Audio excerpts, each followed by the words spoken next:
Республиканын аймагында жашаган 18 жаштан өткөн балдар, чет өлкөлүк жарандар, ошондой эле республиканын билим берүү мекемелеринде окуп жаткан чет өлкөлүк жарандар милдеттүү медициналык полис алууга укуктуу. 17 главанын 1 параграфысында камсыздандырылган жарандар деген бар. Ошол жерде мамлекет камсыздаган бир нече категория бар. Биздин өкмөт пенсионерлерди камсыздайт, балдардын баарын 16 жашка чейин камсыздайт, эгер бала мектепте окуп атса 18 жашка чейин камсыздайт. Азыр 2007 жылкы балдар 11 класс. Жаңы жылдан кийин 25 жыл келгенде ошол балдар 18ге толуп баштайт.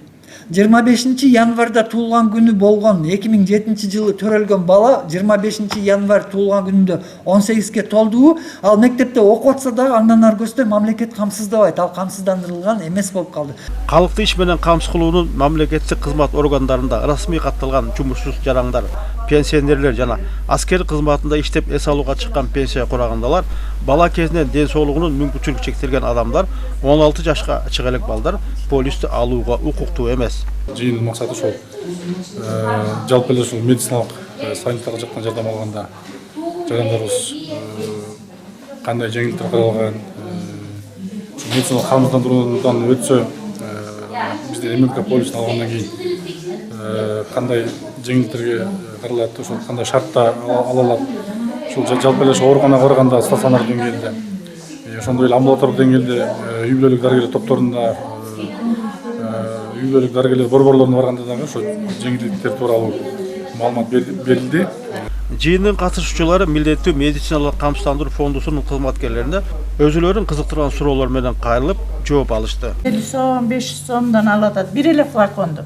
Ошону неге жана мурунку эле цифазалин, цефтриаксон неге жазбайт да?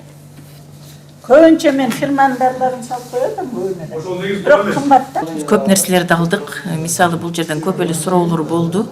Ошо суроолордун баарын канааттандырылгандай кылып жооп алдык ошолорго. Мурун чынында көптөгөн нерселерди билбей жүргөнбүз. Мына бүгүнкү эме чогулушубузда ошо көп маселелерди чечип алдык. Мындай жолугушуулар Талас облусунун бардык айыл өкмөттөрүндө тиешелүү адистердин жардамы менен өткөрүлүп жатат. Бир адам деле 5 адамга источник боло алат да.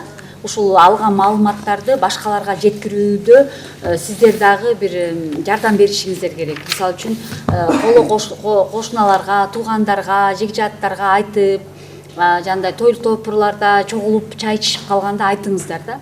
Ушундай милдеттүү медициналык камсыздандыруудан өтсөк, моундай жеңилдиктер болот экен, өтүшүбүз керек экен, өзүбүздүн ден соолугубузга кам көрүшүбүз керек экен.